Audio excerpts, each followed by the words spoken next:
Assalamualaikum warahmatullahi wabarakatuh. Halo para gue seluruh Indonesia. Kali ini saya ingin memberikan tips 4 hal yang harus dilakukan sebelum kita bersepeda jarak jauh. Apa saja itu? Ikuti terus video saya sampai selesai.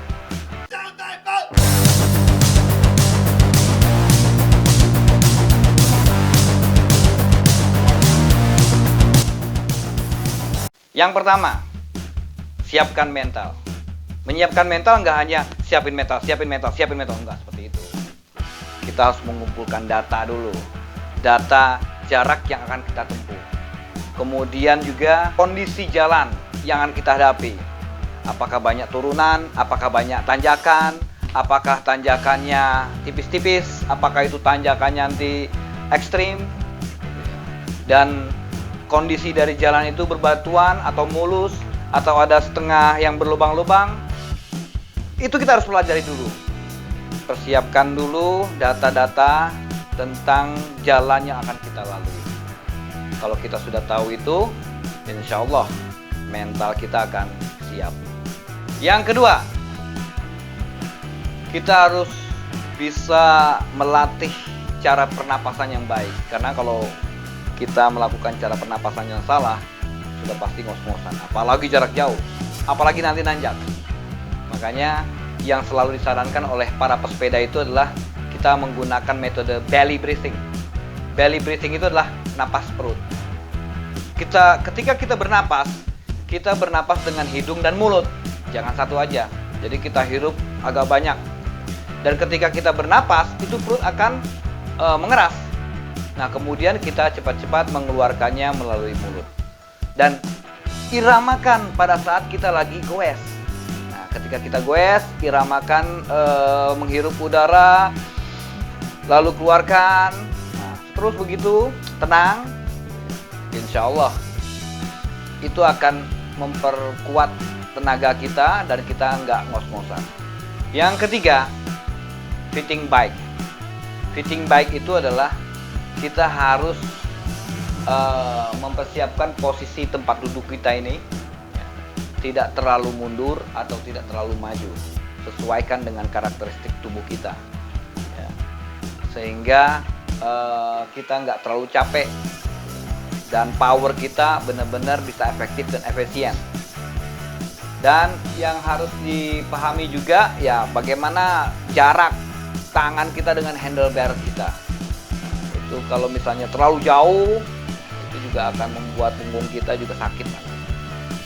Jadi persiapkan baik-baik fitting bike ini ya. Kalau misalnya 1 atau 2 km sih nggak jadi masalah. Tapi kalau kita sudah sampai 20 km sampai 100 km itu akan berasa ya. Jadi persiapkan sekali untuk di tempat duduknya itu harus benar-benar nyaman dan sesuai dengan karakteristik tubuh kita. Yang keempat, body position. Body position itu terutama pada posisi kaki saat goes. Para pesepeda merekomendasikan ketika kita goes ya, itu kaki kita harus lurus. Jangan menekuk.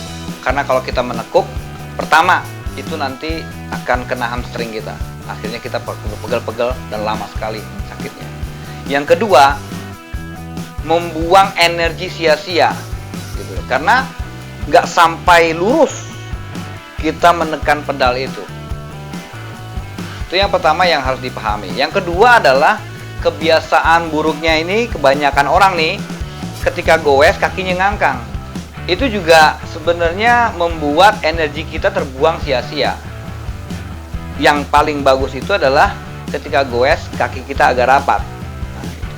Jadi agak rapat sehingga energi kita juga nggak sia-sia. Dan itu saya lakukan dan efektif. Itulah 4 hal yang harus diperhatikan dan dipersiapkan sebelum kita bersepeda jarak jauh. Tapi ada hal yang penting lagi yang harus kita pahami pada saat bersepeda. Ini sebenarnya akhirnya menjadi sebuah filosofi kehidupan juga. Bersepeda itu tidak hanya sekedar bersepeda, tapi juga akhirnya kita bisa mendapatkan filosofi. Konsentrasilah pada saat bersepeda dan fokus pada masalah, bukan pada distractionnya. Ketika kita mengayuh sepeda, kemudian mungkin kadang-kadang di depan ada angkot, kita terpengaruh, akhirnya ingin, karena angkotnya jalannya pelan-pelan, kemudian kita terpengaruh untuk mendahului angkot. Akhirnya di situ kita nggak stabil lagi. Kita harus sepeda stabil. Ketika di depan memang agak lambat, kita pun agak lambat. Jangan berusaha untuk melewati, kecuali kalau memang lambat-lambat sekali. Nah, ini yang sering terjadi oleh para goeser kita. Atau misalnya di depan kita ada juga para sepeda, tapi tidak terlalu stabil, akhirnya kita juga ikut-ikutan nggak stabil. Nah, ini bersepedalah dengan fokus dan tetap stabil goesnya, dan mudah-mudahan stamina kita tetap fit sampai kita mencapai target yang kita inginkan. Itu saja yang bisa saya sampaikan saat ini.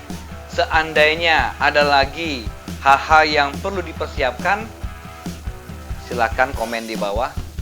Dan saya sangat berterima kasih kalau misalnya diberikan banyak pengetahuan-pengetahuan tentang sepeda. Jangan lupa subscribe, like, dan komen. Ikuti terus video saya selanjutnya. Salam Goes Indonesia. Assalamualaikum warahmatullahi wabarakatuh.